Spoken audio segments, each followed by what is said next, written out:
to all them people who passed away. What happened to them? When they were buried inside the grave, what happened to them? People left them. They were left alone in that dark grave. Imagine your family members who have passed away. What will happen to them? And then, my dear Islamic brothers, with that same thought and with that same imagination, think that this will also be happening to you one day. Very shortly, think to yourself that I will feel the pains of death. My eyes will be looking at the ceiling. All my loved ones, they will be all gathered around me. My mother will be crying out, my beloved son. My father will be shouting out, my son, my son. Sisters will be heard screaming, my brother, my brother. Loved ones will be crying and screaming in this noise. My soul will be removed. Somebody will step forward and close my eyes and will cover my face with material.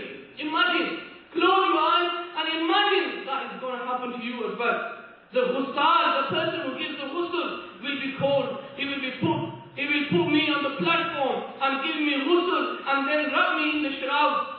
Through tears and screams, my funeral will leave that house where I spent all my life. Those who were proud of me until yesterday will pick my body up and will head towards the graveyard. I will be laid down into the grave and my loved ones will put soil on me with their own hands. They will leave me all alone in that loneliness grave, and no one will keep me company by sitting at the graveside. My body will then begin to rot and decay in the grave. Worms will eat my flesh. Will the worms eat my right eye, or will they eat my left eye? Will they eat my tongue first or my lips? The worms will be squirming and wriggling all over my body with such freedom. They will be doing it. They will be going into my nose, my eyes and my ears. Think about all this and about the arrival of the angels.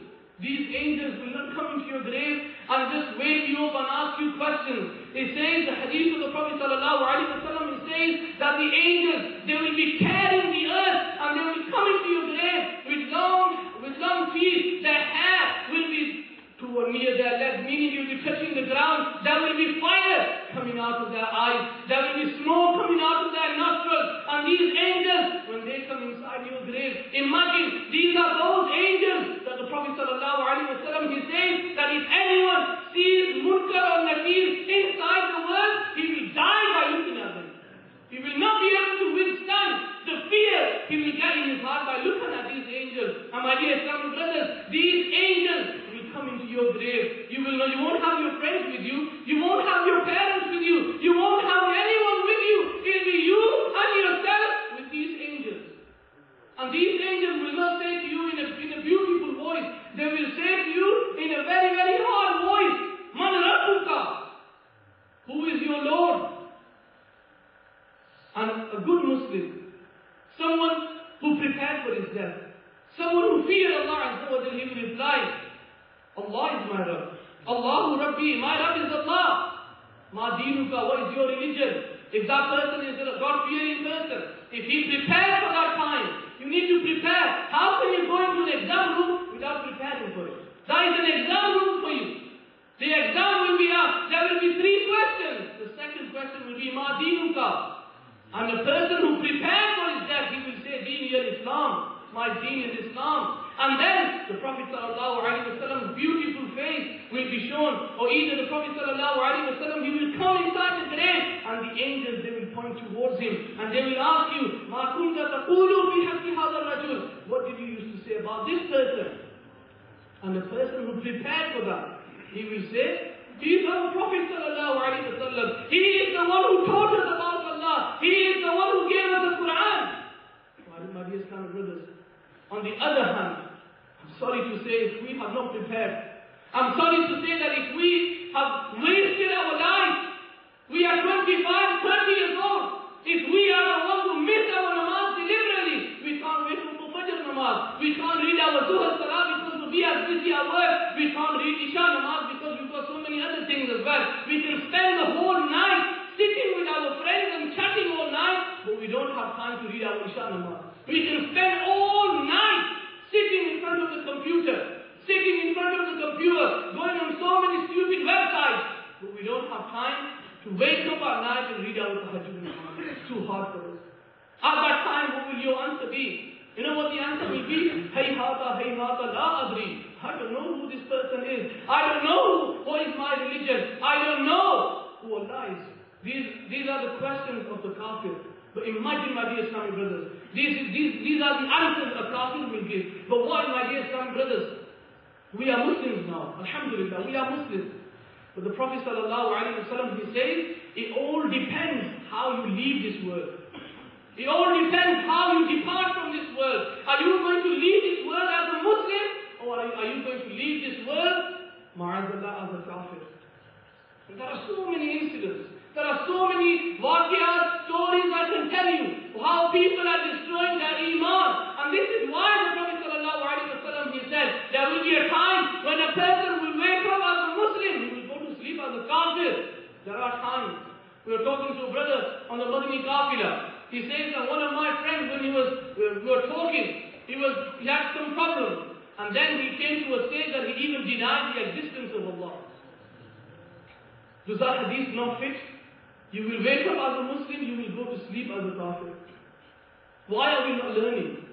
Why are we not preparing for the death? Why are we not preparing for our grave? Why are we not preparing when we will be standing in the scorching sun on the day of judgment in front of Allah Azza wa Jal? Why are we not preparing for that?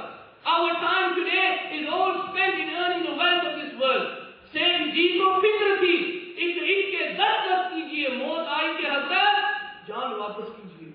Are we going to spend all our lives just running after this materialistic world? Are we going to wake up in the morning, go to work, come back home, go to sleep? Is that what our life routine will be? Are we not still going to wake up as how many incidents have happened in front of us? We are all here to celebrate, not to mourn, but to celebrate the shahadat, the martyrdom of Imam Hussain radiallahu ta'ala anhu. Are we not going to learn from the life of Imam Hussain what he did for Islam and what me and you are doing for Islam today? If Imam Hussain can sacrifice his children, his nephews, everyone for the sake of Islam, why can't me and you sacrifice just a bit of time to come to the masjid and read our namaz? We find it so difficult to wake up for Fajr namaz. Why? Imam Hussain did not find it one bit difficult to sacrifice his soul, to sacrifice his life for the sake of Islam. And it says, my dear Islamic brothers, that Sayyidah Zainab radiallahu ta'ala anha, the sister of Imam Hussain radiallahu ta'ala anhu, she came to Imam Hussain when there was no one else. She brought her two sons, Owen and Muhammad. They were only 9 and 10 years old. Our 9 and 10 year olds can't even wake up for namaz. Never mind 9 and 10 year olds, even the parents can't wake up. 9 and 10 year olds, they had little swords in their hands. Sayyidah Zainab radiallahu ta'ala anha brought them to Imam Hussain radiallahu ta'ala anhu. And she says, my brother, accept my sacrifice as well. Imagine giving your 2 sons to sacrifice for the sake of Islam. Giving your 2 sons, and you know they're not going to come back. How are these 2 little children going to fight with enemies which are in thousands? But Sayyidah Zainab radiallahu ta'ala anha, she wanted to prove, she wanted to tell the women who are going to come, when it comes for the sake of Islam, give your children for Islam. Our children, where do we give them? If there is a trip from school going to Europe, only for a week or 2 weeks, we are the ones who give them £200, £300. Don't worry, son. That's your treated money. This is your spending money. Don't worry about it. But when it comes to the madrasa, when it comes to send your children to the madrasa, and he takes the day off, it's alright. Don't worry. You can go tomorrow. That is how much love me and you have for the sake of Islam. And it says that Imam Hussain, radiallahu ta'ala anhu, he looked at his 2 nephews. He looked at them and he kissed their forehead. And Imam Hussain, radiallahu ta'ala anhu, he said to his sister, I accept your sacrifice, but I'm not going to let them go and fight. Look at them, how small they are. How are they going to fight the army of Yazid? And Sayyidah Zainab radiallahu ta'ala anha, she says, my brother, I will only be pleased with you if you can take my sons and let them defend you on Islam. My dear Islamic brothers, that is what you call true courage of Islam, true bravery, true love of Islam. And then when it came to sacrificing his sons, that son, Ali Akbar radiallahu ta'ala anhu, who says that he was hamshakal, he was the exact copy of the Prophet sallallahu alaihi wasallam. But when he came to sacrifice, he sacrificed him as well. And my dear Islamic brothers, we love our children as well. But don't you think that these people, their children were better than our children? Their women are better than our women. Their men are better than our men. But when it comes to Islam, they can sacrifice these better men and women. But when it comes to us, we have so many thoughts in our minds. We have so many plans. Why should I let my son go to the madrasa? If the Ustad Sabi looks at your son, he's going to go back and then he's going to come with his dad and then he's going to fight with Ustad. Why did you even look at my son like that? These are the kind of situations we are falling. And then we say, why is Islam, why is it that Muslims are being slaughtered all over the world? Ask yourself.